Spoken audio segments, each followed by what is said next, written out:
Hello, everyone, and welcome to another informative episode of the Florida Business Forum podcast. Let's open the Florida Business Forum floodgates and let the information begin to flow. Here's your Florida Business Forum information guru and anchorman, Sam Yates. Hello, everyone, and welcome to another exciting edition of the Florida Business Forum. I'm Sam Yates, your host and sometimes information guru, and today is one of those days where I feel like I am the information guru, and you're going to go, why is that? Well, as you may have heard in one of our previous episodes, we were focusing our spotlight on a company that's really made some unique progress in the world of HVAC. And you're going, yeah?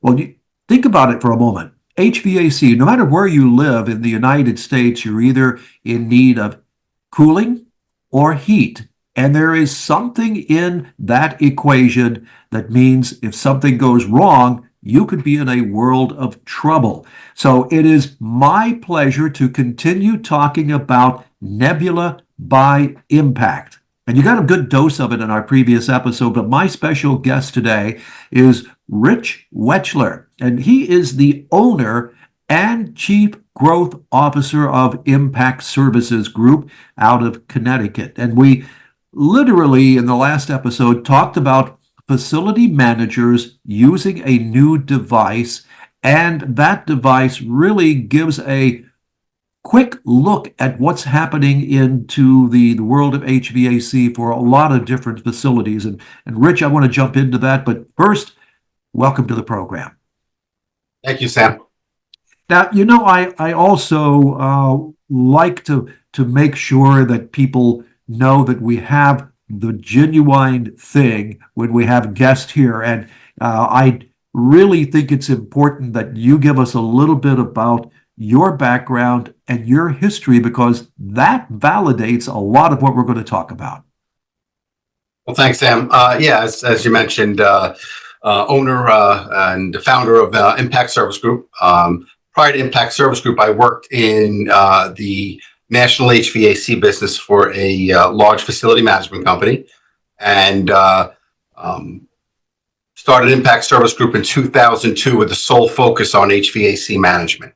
Aside from going to school for financial management, once I got into the facility management world, I was also took some classes and educated in the field in HVAC. So I truly believe that if you're going to manage a trade, you should know that trade. Over the last 35 years, I've been involved with HVAC, managing contractors, representing customers, and making sure everybody got along, which is sometimes a challenge, but it does work. And here we are today, 35 years later, and that's a little bit about the background of what how I got involved or what I've been doing over the last 35 years. Now, this product, Nebula by Impact, is really, I think, a revolutionary game changer because of the many things that it does. And I know in our previous episode, Clayton gave us a broad overview, but just as a quick recap for our audience who may be tuning in right now and didn't catch the last episode in its entirety, give us a quick overview of Nebula by Impact. Right, so Nebula is our portal, which we're going to allow our customers and contractors to access for information about our sites, their accounts, their financial side of things. But one of the important things about Nebula is also our what we call our REM device, which is our remote equipment monitor, which we're pushing out to our existing customer base. And the beauty about Nebula is it's not only a great work order platform and portal, but it also brings in this remote monitoring device, and the information's all in one place. So currently we have clients that use work order platforms, and we have clients that may have management systems, energy management systems, but nobody has it all in one place. And that's what we're now bringing to our industry. And it's a bit of a game changer, as we'll we'll get into some more points about this device and its cost of the device, which is relatively low comparable to anything else out there, and a great work order platform that our clients get at no additional charge as well. And we did go into some of those details about energy management systems, EMS, and building automation systems, BAS. For some of our audience, those are legitimate buzzwords, and others are going, what? What did he say? But what it boils down to is that for retailers, for managers, they can save a lot of money. You don't need that EMS system, or you don't need that building automation system to give you that very precise look into your equipment, the things that could break on a Friday night and send everything into mayhem, especially if you're a retailer on a busy holiday weekend or something. But when I stop and think about it, there's different components, and you're touching on the service technicians, but the equipment that hooks into the HVAC units, agnostic, it'll fit anything, which I thought was rather unique. But what about the actual monitoring when you're looking at something in front of you? And that is a dashboard. Tell us about that.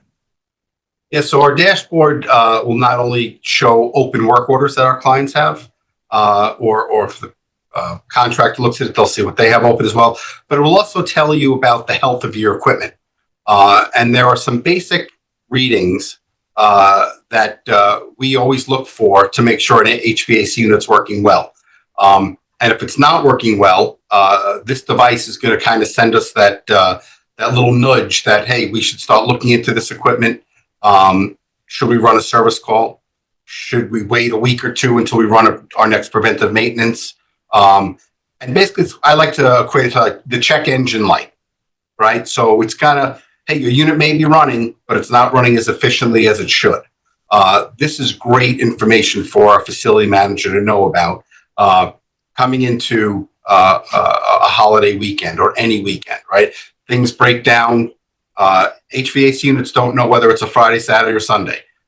So calling out a contractor on a Friday, Saturday, or Sunday starts to run into overtime, and we pay 50% more or more in labor costs. So, but most important, we want to get in front of that downtime. We want to know when a unit's starting to fail, so we can dispatch and get something repaired prior to the downtime. Downtime in the retail and the medical field is detrimental to their business. So if we can limit that downtime, we are going to help our clients keep their doctors and dentists and vision centers occupied, the stores full of shoppers. That's what we want to do. Reacting to service has been the way our industry's done it for many, many years. Now it's time to where we want to start managing each individual asset and get in front of that breakdown. And I have to share with our audience, I have seen the dashboard in operation. I've seen it in real time. And when you're talking about some of that predictive analysis that's going to say, whoa, wait a minute, something's going on here, that could be as basic as a sensor seeing temperature fluctuations or power surges, or even a microphone that can tell you there's some noise going on, something is vibrating here. Maybe that pulley's getting ready to break, or maybe that condenser is getting ready to... It uses a lot of different sensing systems and puts that in a dashboard format so you can, like you said, check engine light, boom, you know what's going on right away. Right, exactly. And, one of the other pros of this REM device is it works over a cellular network. So we're not trying to get through firewalls for our customers. We know that's a challenge point, getting into anybody's network. So this stays outside of the network. It works over cellular. If a location is in an area where cellular is not available, this can work with Starlink as well. So we have the remote locations covered, and we have obviously the majority of locations covered with the cellular. So it's getting the information is what's important, and we've covered all the bases there.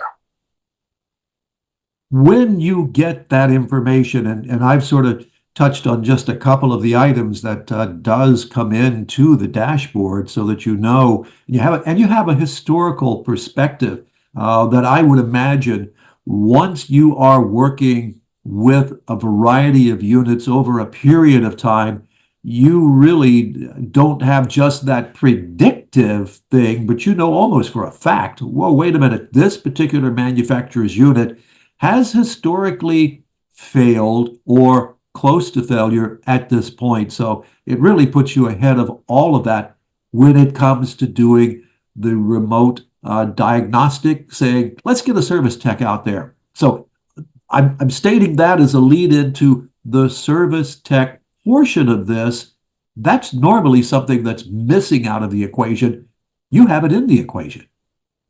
Right. So, being able to watch how the equipment works at each individual site, and knowing that every 5-ton carrier unit with the same model number should have the same vibrations and the same frequencies. This system will continue to learn and pick up this data. And when we start seeing noises, vibration, temperature differentials that are not normal, this system will alert us, it'll alert the customer, and then we can all react accordingly, right? A minor vibration might not be the reason we want to roll somebody out immediately. We may want to wait a week until they may be on site doing a preventive maintenance or out there for another reason. So therefore, we could look to save the customer some money. If it's something where we know is going to be more of we see a drastic change in temperatures and vibration, yes, that's something that we would suggest to a customer that we would want to run a service call immediately. Again, get in front of things before a small vibration turns into a major repair. I can imagine that a lot of our facility managers, building owners, retail chains, even in the medical side of things, who hear this are going, that's very intriguing. We do need that. We don't need all the bells and whistles, but we sure as heck need that. So how do they get in touch with you, Rich? So obviously, email with Sam. Feel free, you can give out my email. Impact Service Group's website.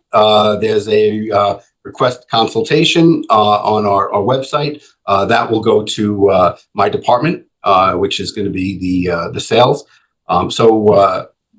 Phone, the old school phone still works. You can still call us, and we'll walk you through any questions that you may have, and go from there.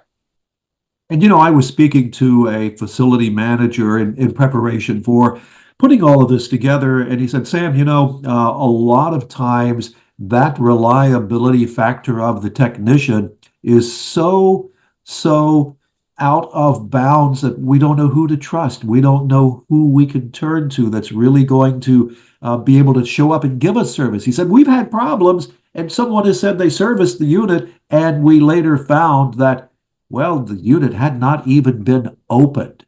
You've got safeguards built in for that. Yes. So with the Nebula platform, contractors are checking in when they're at the locations, either between QR codes or our website, which taps into our portal.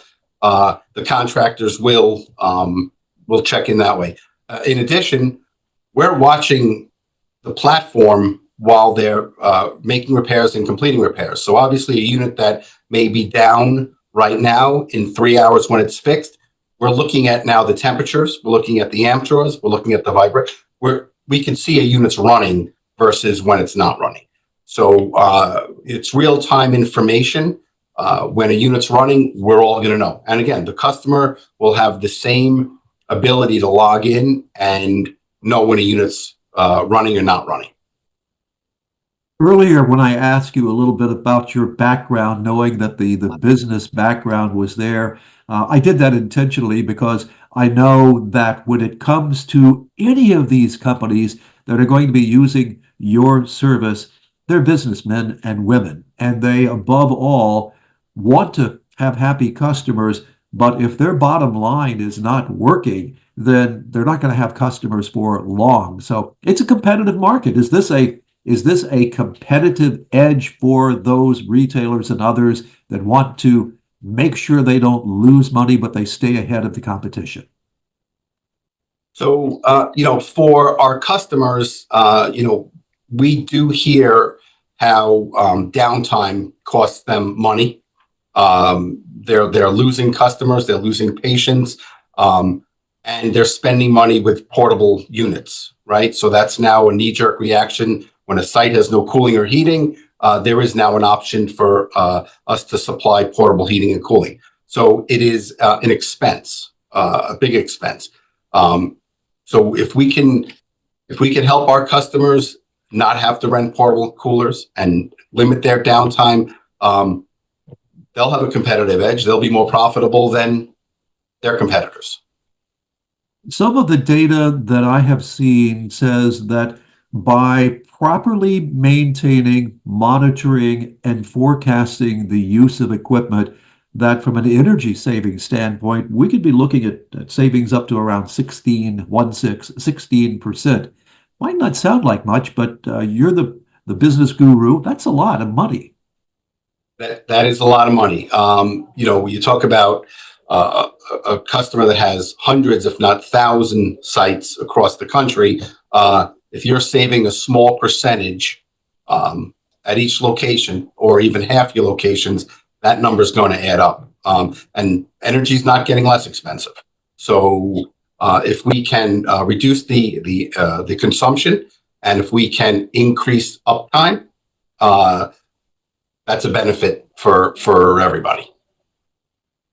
We talked earlier about the fact that this does not use landlines. It doesn't go through a customer's equipment other than it's in the HVAC or other equipment. From the standpoint of the customer, they're not having to worry about someone getting into their system. So it's got a security system built into it right from get-go.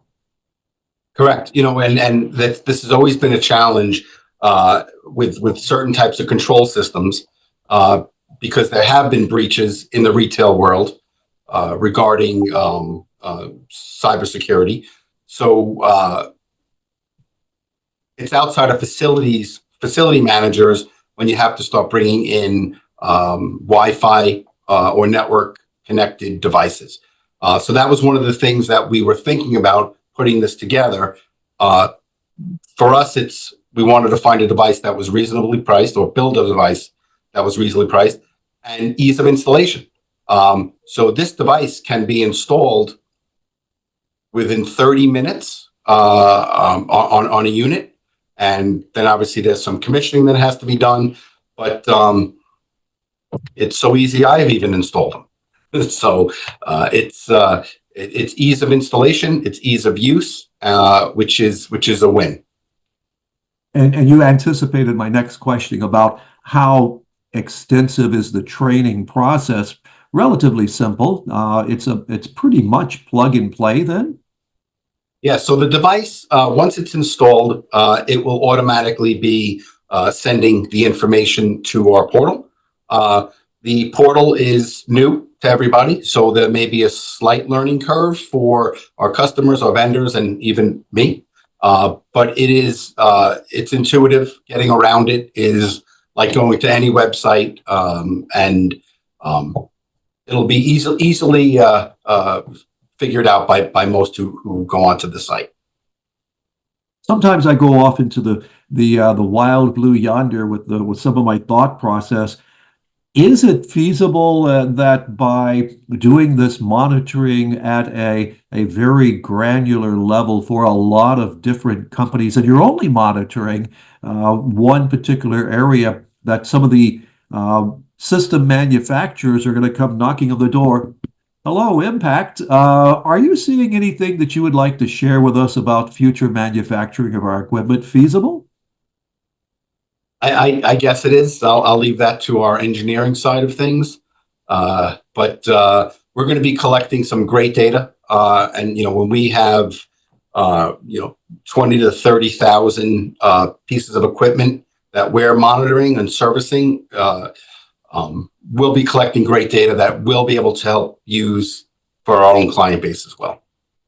And I know already you mentioned earlier the possibility of this equipment being in use to help bring another level of safety to medical facilities, hospital, senior care facilities. I can see that list being an entire market unto itself where, for example, they do not need that entire building automation system because they don't need that. They're talking about people, but they sure need to monitor things. So I don't know of anyone else that's in that segment of the industry. I think you guys are pretty much it as you're going to be going there.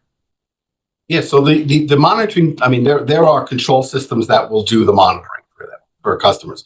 But when you look at the small to mid box medical retail field, if you will, dental offices, vision centers, urgent care centers, when there's one or two units, a big control system is expensive, and it's not necessary in a lot of our customers' size. This is a device that now puts a monitoring device within their reach, right? It's an inexpensive device. It's an inexpensive install. It's a one-time cost. There are no subscription fees, no maintenance fees. Once it's installed, the data is there. From a facility manager's perspective, should this make life a lot easier?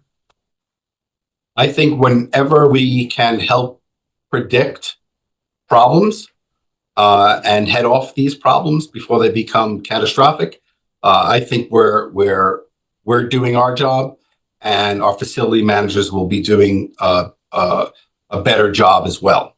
That's the importance is everybody talks about how quickly you can get things fixed. Well, if we could prevent things from breaking, isn't that a better solution? Absolutely. Now, I don't want to give away too much information because we're going to be going into another episode talking about the service side of it. But from your vantage point, you do have technicians that are in the queue. You have vendors that are in the queue, and more, I'm sure, are going to be lining up to take advantage of this new tool, this new opportunity for them to offer something to their communities, their service areas. But that is, I would imagine, something that is closely controlled to make sure that you only get the best of the best, sir, to borrow a line from a famous motion picture. But that is something that's important, correct?